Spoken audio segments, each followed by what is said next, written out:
Indian defence से related एक बड़ी अपडेट आई है। देश में कावेरी इंजन को लेकर चर्चाएं तेजी पर। अब भारत सरकार के रक्षा मंत्रालय ने साफ निर्देश दिए कि साल 2026 तक ड्राई कावेरी इंजन का सर्टिफिकेशन हर हाल में पूरा किया जाए। भारत का ये कदम stealth unmanned combat aerial vehicle यानी यूसीएवी प्रोग्राम को लेकर काफी ज्यादा निर्णायक है। एक रिपोर्ट के अकॉर्डिंगली सरकार मौजूदा अप्रूव साइकिल के लास्ट तक सीसीएस यानी कैबिनेट कमेटी ऑन सिक्योरिटी से घातक यूसीएवी के लिए अप्रूवल चाहती है। घातक यूसीएवी के प्रोजेक्ट के लिए लार्सन एंड टर्बो को डेवलपमेंट कम प्रोडक्शन पार्टनर के रूप में सिलेक्ट किया गया है और इस पूरे प्रोग्राम की स्पीड फिलहाल ड्राई कावेरी इंजन के ऊपर पूरी तरह से डिपेंडेंट है।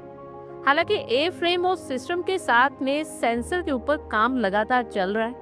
कुछ सोर्सेज की माने तो इंजन को अभी भी रूस में एक ट्रायल फेज का सामना करना है और इस ट्रायल के बाद ही इसे आगे के प्रोडक्शन और घातक प्लेटफॉर्म पर इंटीग्रेशन के लिए ग्रीन सिग्नल मिल जाएंगे। भारत के रक्षा मंत्रालय ने यह साफ कर दिया है कि इसमें किसी भी तरह का कोई भी विदेशी इंजन का ऑप्शन नहीं अपनाया जाएगा। ड्राई कावेरी इंजन को शुरुआत से ही घातक यूसीएवी का बेसलाइन इंजन बनाने के लिए डिसीजन ले लिया गया। भारत का dry Kaveri engine almost 49 kilo Newton thrust generate करने में सक्षम होगा। विदेशी इंजन विकल्प को न चुनने के पीछे की रणनीति का मकसद इस प्रोग्राम के बीच में इंजन बदलने से होने वाली देरी और तकनीकी में आने वाली समस्याओं से बचना है। भारत खातों को पूरी तरह से स्वदेशी इंजन के ऊपर बेस प्लेटफॉर्म के रूप में डेवलप करना चाहता है। भारत द्वारा बनाए जा रहे घातक यूसीएवी में इंजन की वजह से देरी हो रही है। अगर 2026 में सीसीएस की तरफ से मंजूरी मिल जाती है तो इस समय से अनुमान लगाने के हिसाब से इसका पहला प्रोटोटाइप 2029 के लास्ट से 2030 की शुरुआत तक तैयार हो जाएगा, जिसके बाद ये अपनी पहली उड़ान 2030 के लास्ट तक या फिर 2031 की स्टार्टिंग में पूरी कर सकता है। भारत का घातक यूसीएवी लगभग 13 टन वाला स्टिल्थ ड्रोन होगा। इस ड्रोन को दुश्मन के इलाकों में हमला करने और हाई रिस्क मिशन और ऑटोनोमस स्ट्राइक ऑपरेशन के लिए डिजाइन किया जा रहा है। इस ड्रोन में एआई बेस्ड ऑटोनॉमी और स्टेल्थ कैपेबिलिटी जैसे फीचर्स होंगे।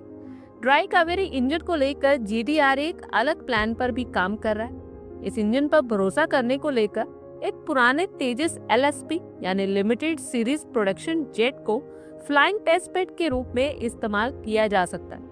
हालांकि इस दौरान तेजस किसी भी ऑपरेशन रोल के लिए एक्टिव नहीं होगा। इस एयरक्राफ्ट का इस्तेमाल इंजन के फ्लाइट वैलिडेशन और तकनीकी जोखिम कम करने के लिए किया जाएगा। इस टेस्टिंग की स्टार्टिंग 2030 के बाद में शुरू होने की संभावना जताई जा रही है और इस प्रोजेक्ट का मोटिव भारत को फाइटर जेट इंजन के क्षेत्र में आत्मनिर्भर बनाना। इतना तो कह सकते हैं कि कावेरी इंजन प्रोजेक्ट तेज हो गया और नई तकनीकों के साथ इसके कई वर्जन्स भी डेवलप हो रहे जो भारत की रक्षा क्षमताओं को और भी ज्यादा मजबूत करे। आप लोगों की क्या कुछ राय है कमेंट बॉक्स में शेयर करें। आई होप आपको हमारी ये वीडियो अच्छी लगी हो और आगे भी इसी तरह के अपडेट्स के लिए हमारे चैनल को जरूर सब्सक्राइब करें। धन्यवाद।